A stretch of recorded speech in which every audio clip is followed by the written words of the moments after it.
today we start a new series. It's called Life Story, and Andrew will introduce it in a minute, but as I was thinking about that beautiful things, how God makes beautiful things out of us and out of our stories, I thought about this series and I thought, man, it's going to be really fun to see how God uses this in our stories and as we learn about his story. So I'm excited for that today. Another beautiful thing today is that we have our First Steps lunch. Every first Sunday we have a First Steps lunch for people who are new to Thrive, or maybe you haven't even been at a First Steps lunch and you've been here and you're kind of going, okay, what's my place? Where do I find my spot? And I just want to meet a new friend. Come to the First Steps lunch. We'll have lunch ready for you. And it'll be in the kids' room right across the way, right after service. And we'd love to hang out and get to know you better. And you can ask any questions that you have about Thrive. So looking forward to seeing you then. And I just had a question for you guys. I know with this new series, it's all about story and God's story and our stories. But I've been thinking a lot about stories lately. And I have been watching a lot of movies because it's rainy. Confession, Netflix is my friend when it's rainy. And I was thinking, I wonder what people's favorite movies are. I've been asking on Insta stories lately because I need more inspiration. So I just thought it'd be fun to share with our neighbors, like, hey, my favorite movie is blank.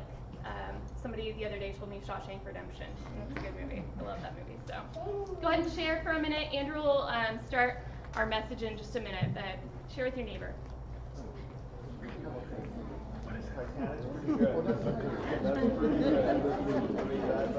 No.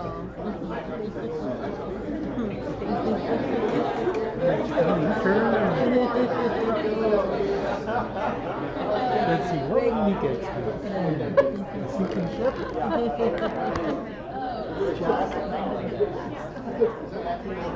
All right. Good morning, guys. I want to hear, bring it back. I want to hear your favorite story. Good morning. There we go. Hey, I want to hear your favorite story. My name is Andrew. I want to welcome you this morning. What's your favorite movie? A couple people shot it out. You've Got Mail. Titanic, You've Got Mail. What was that? Dances with Wolves. Dances with Wolves. A classic, I'm told. My favorite movie is a movie that came out a long time ago called Good Will Hunting. And ironically, I've been spending some time with a new friend recently who was telling me that he used to live over in the area where that movie took place. And I was trying not to act like a dork about it, and I was trying to act all cool. You like stories, books, movies? I love stories. I love all kinds of different stories. Every person has a story. You have a story. Your story matters. But we're also in a town of storytellers, story makers, and so I felt like I had to come forward with a confession today. And this is my confession, that I had a flirtation at a certain point in my life with musical theater. And the reason that is a confession is because if you've ever stood next to me during the singing, I'm always requesting we turn the volume up because you guys know I can't sing and my passion needs to be drowned out. But even still, not being a singer, I had a little flirtation with musical theater when I was in the 6th grade. And my sister, who was a year above me, was trying out for the musical Bye Bye Birdie. You guys ever heard of that one?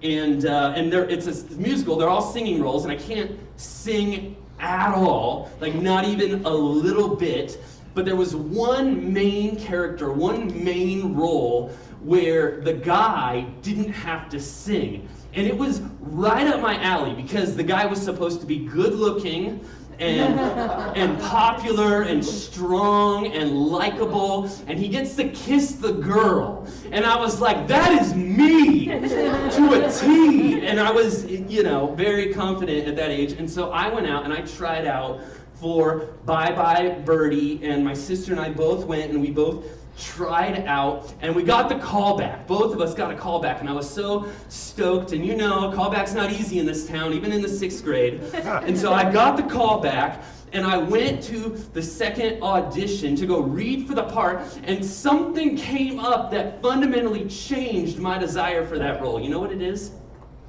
My sister was up for the lead girl.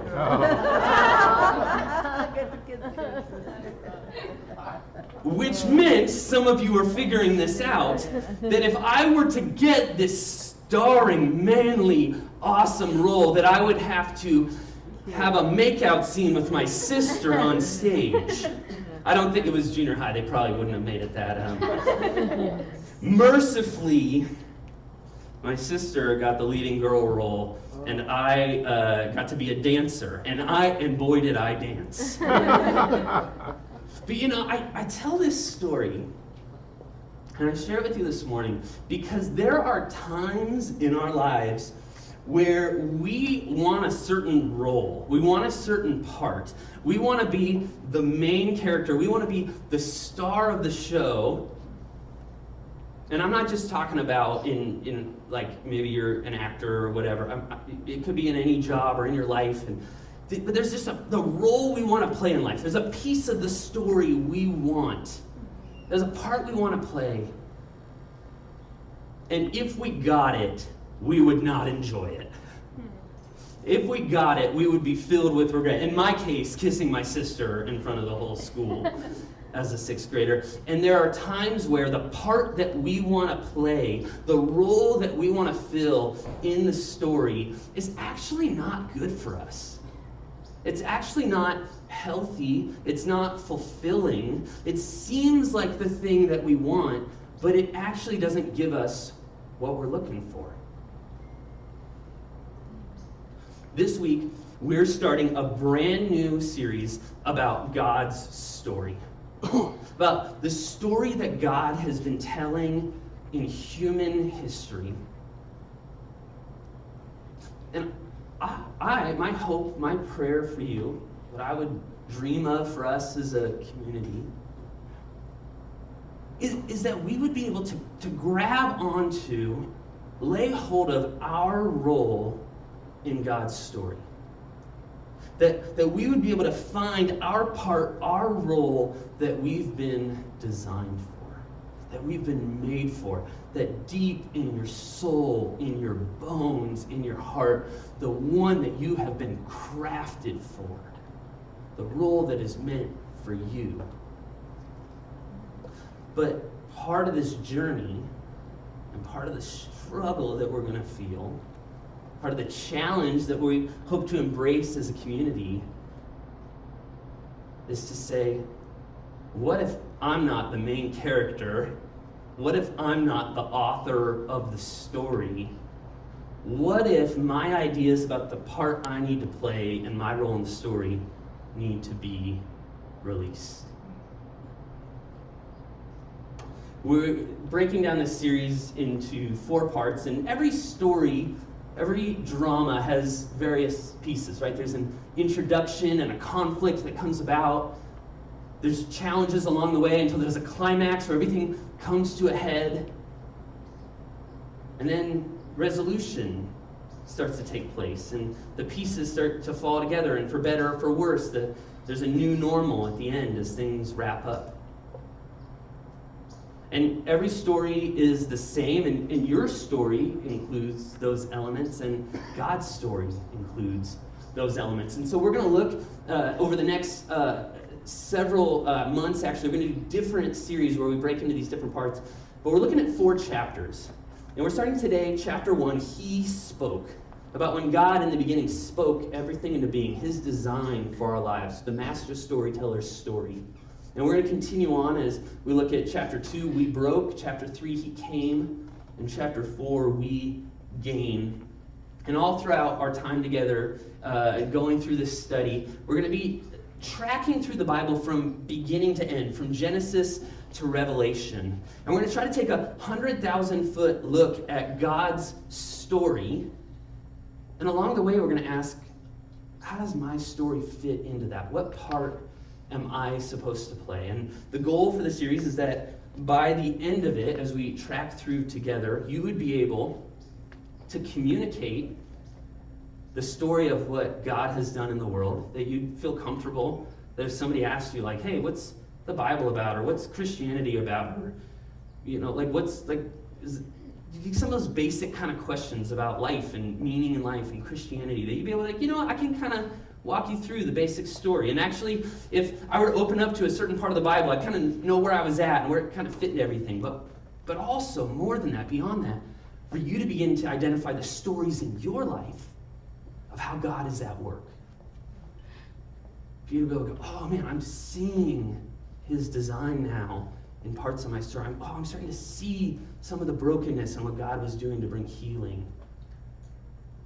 I get it now, and I'm able to explain it and share it with others. So that's our hope, and that's our goal, and we're starting today in the beginning. If you have a Bible, I would love for you to open it up, and it's not going to be too hard, even if you're new to the Bible, you never opened it up before, because we're just going to page 1.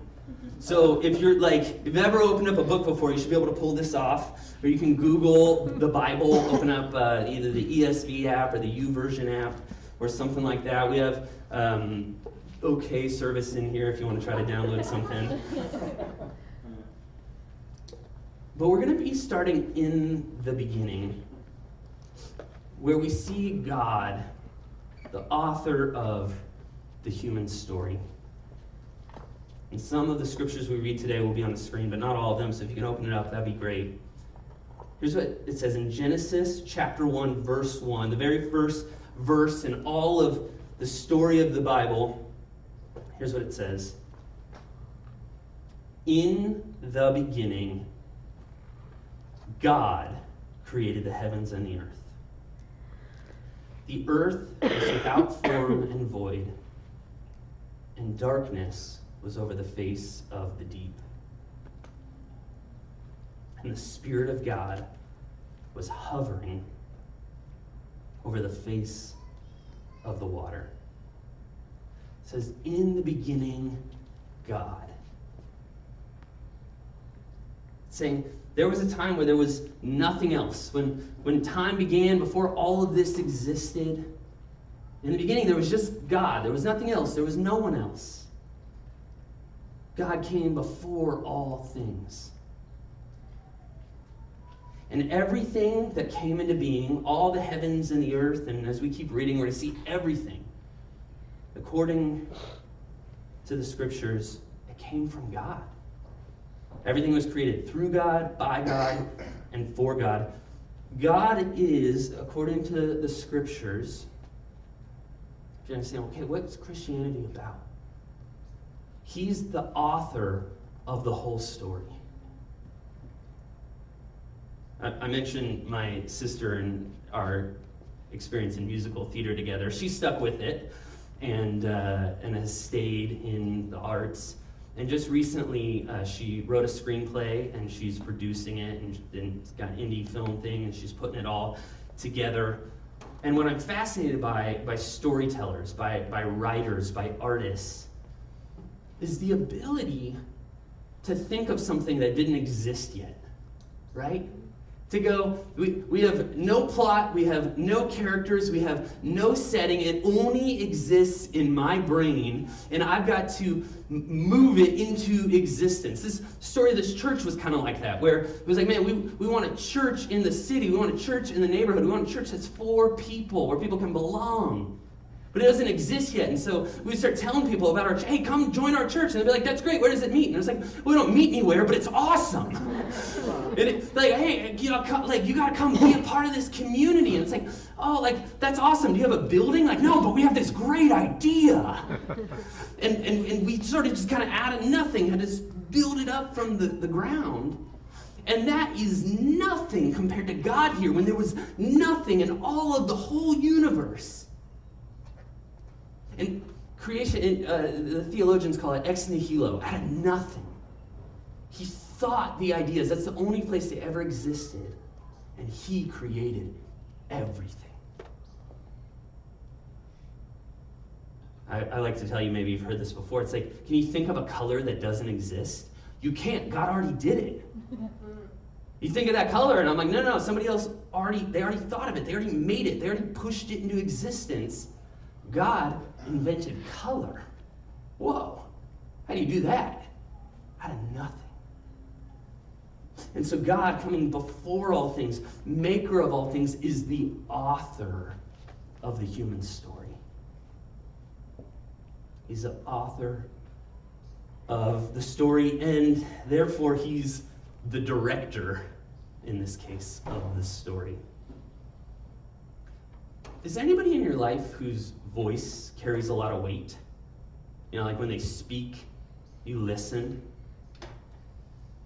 Maybe you feel like, oh, there's people in my life that when I speak, they don't hear me at all. That's easier to relate to. Sometimes some people, because of who they are, their position, how we relate to them, their voice carries a lot of weight. I remember some years back, I was really sick and I was having trouble getting a correct diagnosis. And I was going to doctor after doctor, and none of them could figure it out, and none of them could care.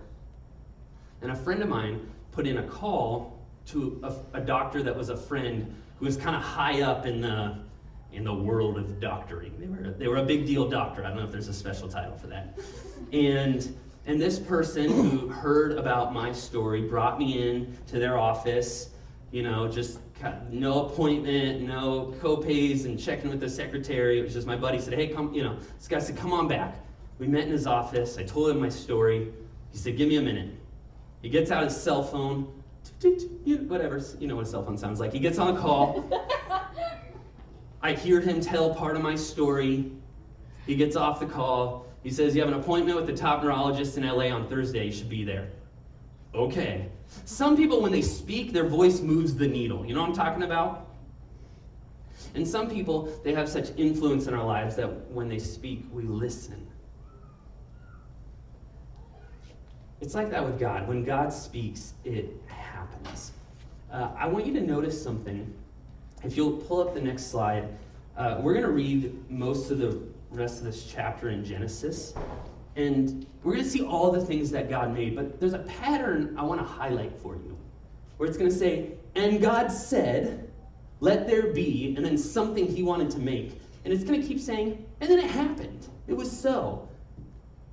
Read with me Genesis 1, starting in verse 3. It said, and God said, let there be light. And there was light. And God saw that the light was good. And God separated the light from the darkness. God called the light day, and the darkness he called night. There was evening, and there was morning the first day.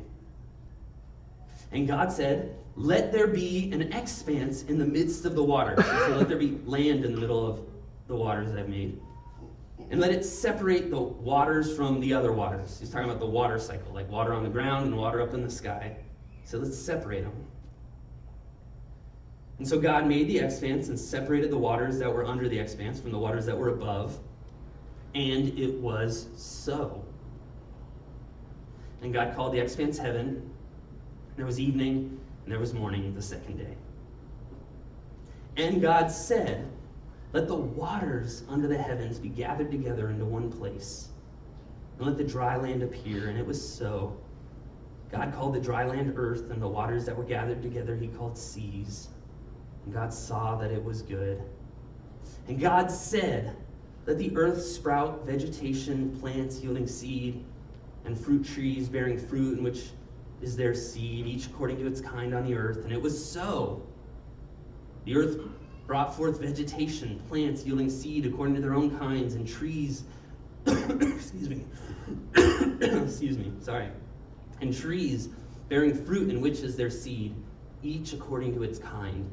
And God saw that it was good. There was evening and there was morning the third day.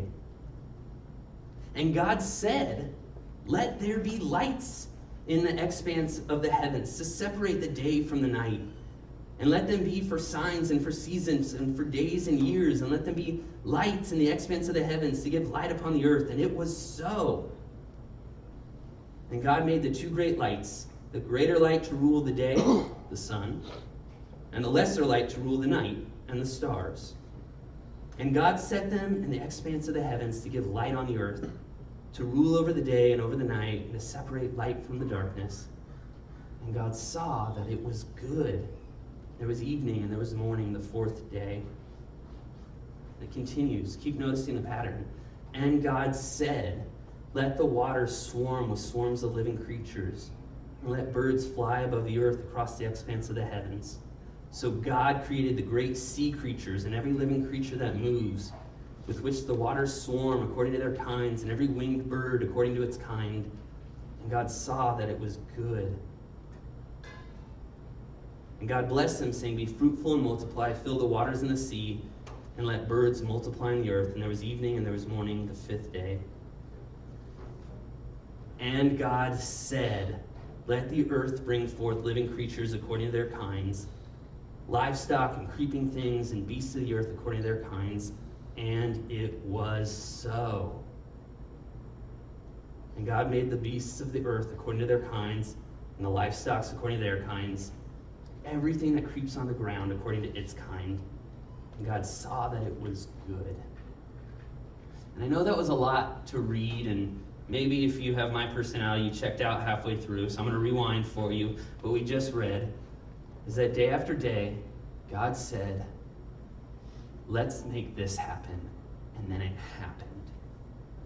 And God made the planets and the space, and he made the waters and the mountains and the trees. He created life on earth and animals, and he creates humans. And the message, the intended message of this story, the big idea, is that the storyteller spoke, the author spoke, the director spoke, and it happened.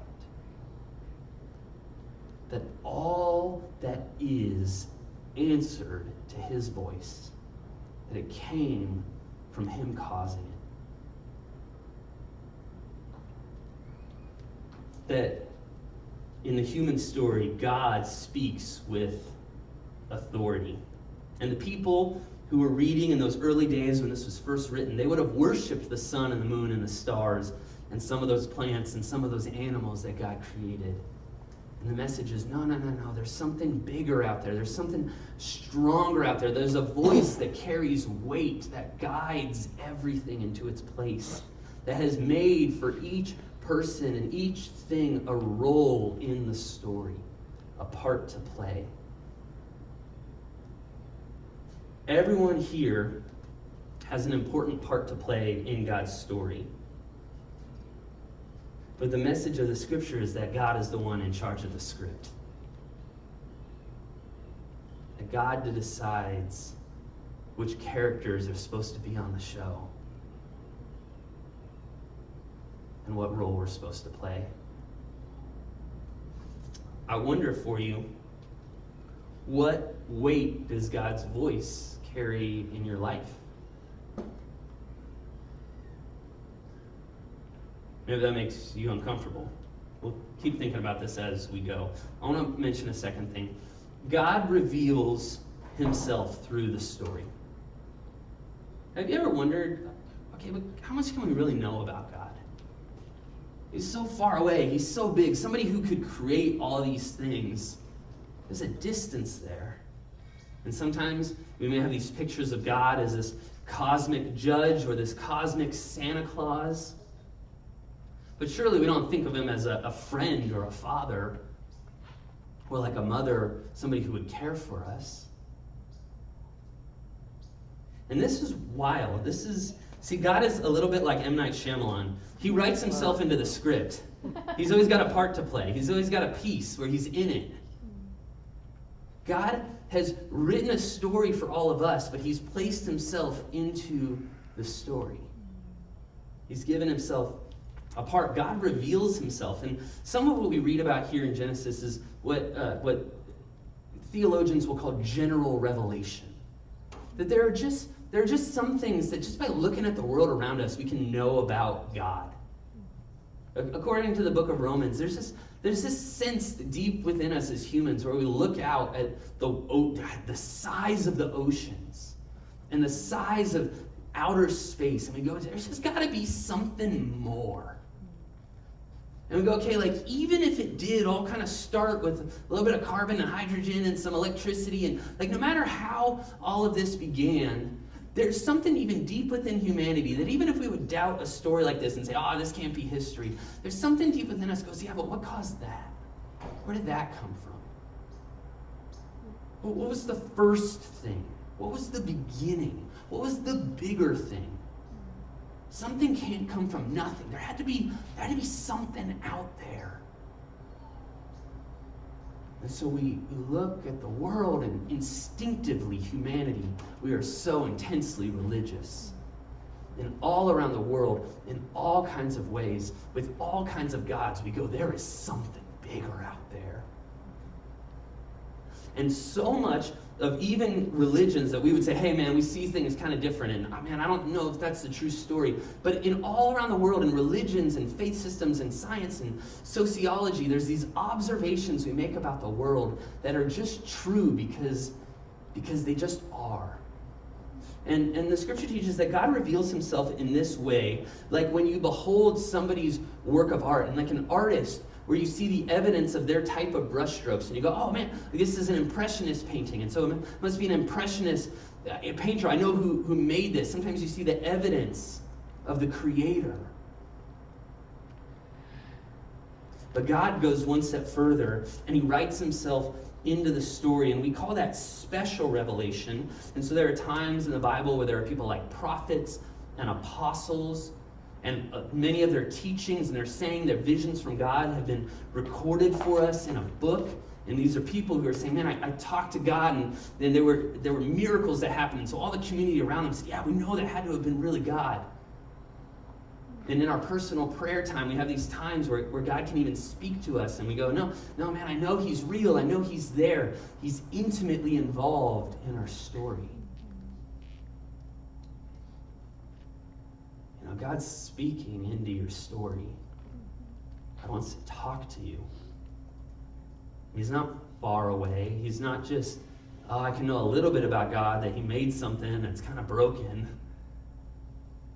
But actually, he wants to connect with you. He wants to walk in the story with you. He comes near. You see, God isn't just the author of the story. He's the main character in the story. And we get to be a part. We get to witness. We get to touch. We get to hear from God himself in the midst of this great story.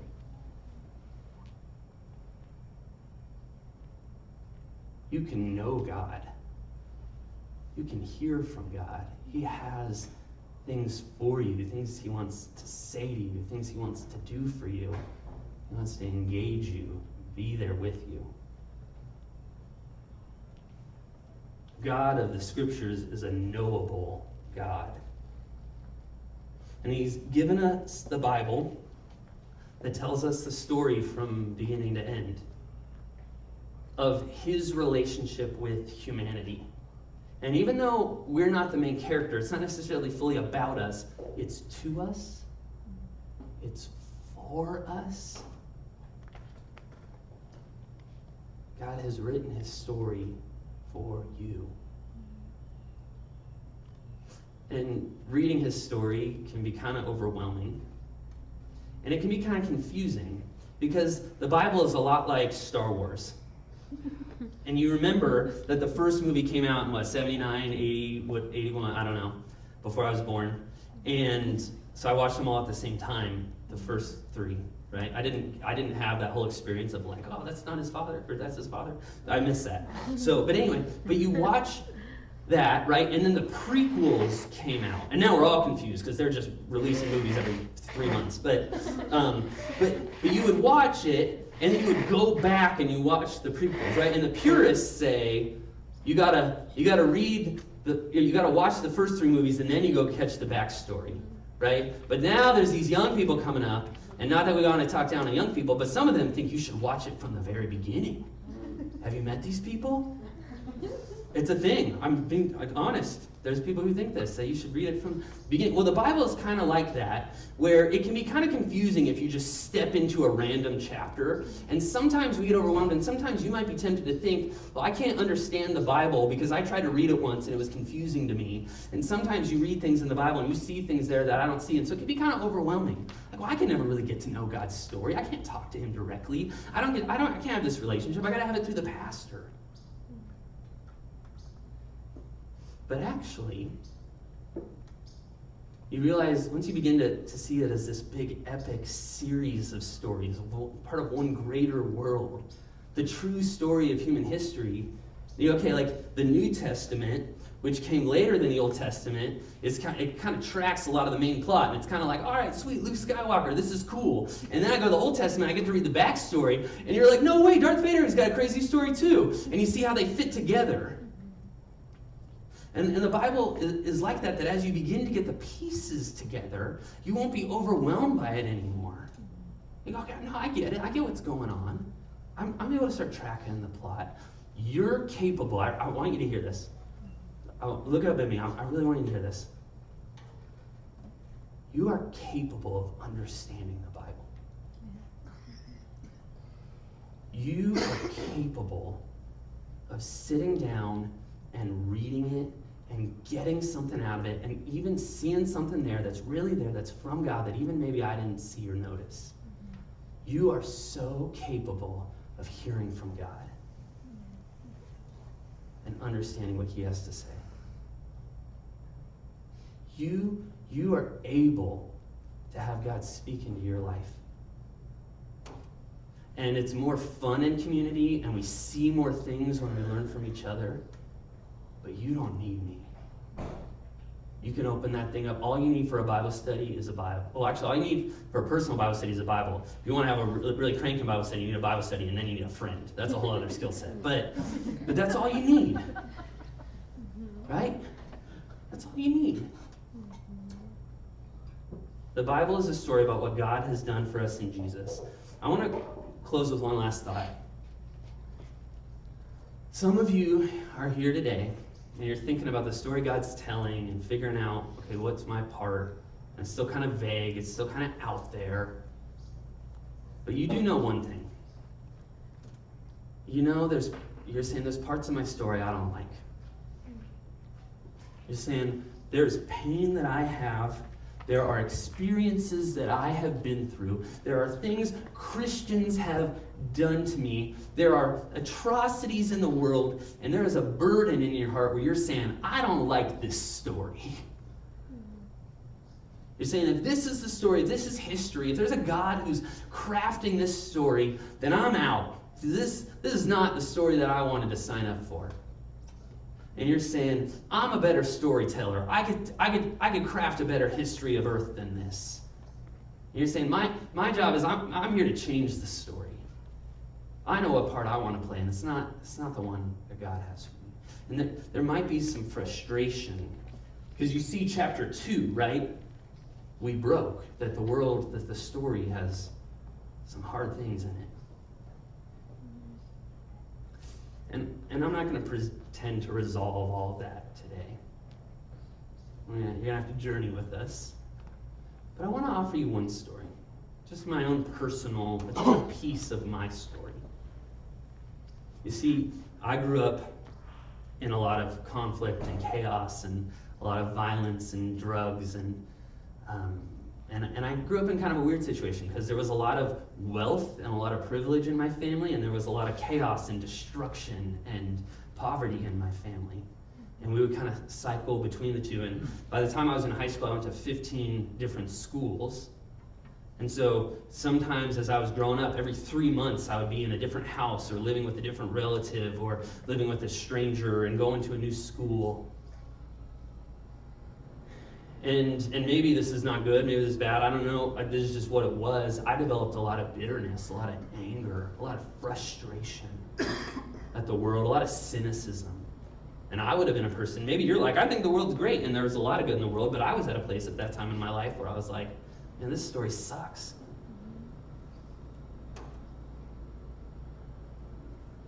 And bit by bit, with loving people in my life who cared about me, some of the pieces of my life kind of started to come back together.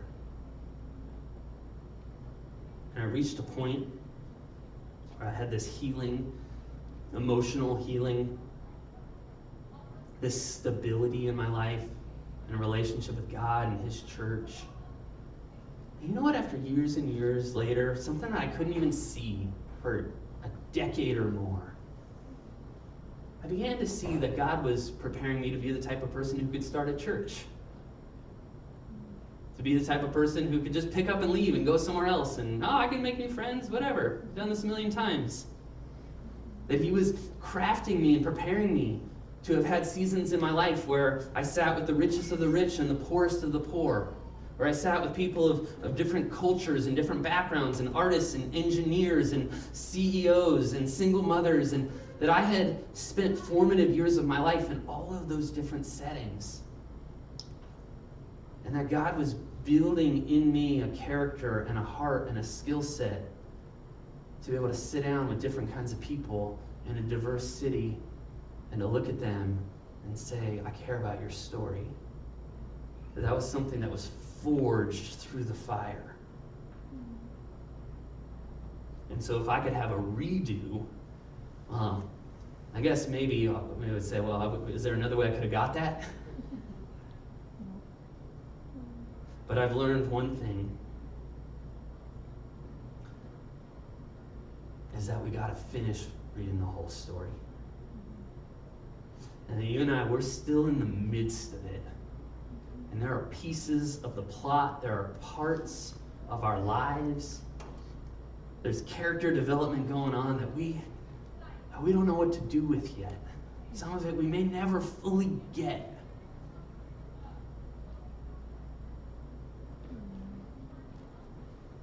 But you got to give God a chance to finish the story. You got to let him show you where he's taking it. How are you processing this morning? Are you happy with the story being written in your life? Do you know where you want it to go? Are you struggling, trying to control it, trying to write every next chapter, trying to get it all your way? Do you find yourself constantly trying to be in a part that you feel like you keep getting rejected from?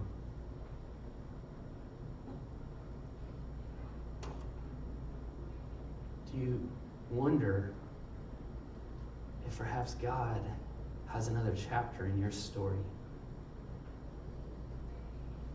If only you would hear it. I want to invite you today to ask those questions, just to look internally and say, God, am I okay with you being the author of my story? And next week, we're going to dive in a little deeper into his design for humanity, and we're going to go on and see the struggles of this world, and we're going to track with it. But it starts with this. Is God the author? Is he the director? Or are you still trying to be the star of the show? Let's pray. God, thank you for how you've worked in my story. And God, how I know you've worked just in so many ways in this room. And God, I get excited to think about what you're doing and the healing you're bringing and the purposes that you're crafting, the way you're showing your beauty and your glory, God. But today, I ask that you would speak again. Speak with the power of the Creator, the one who made everything. God, would you reveal yourself in our stories? Would you help us to see how you're at work when we can't see it for ourselves? We love you, God. In Jesus' name I pray. Amen.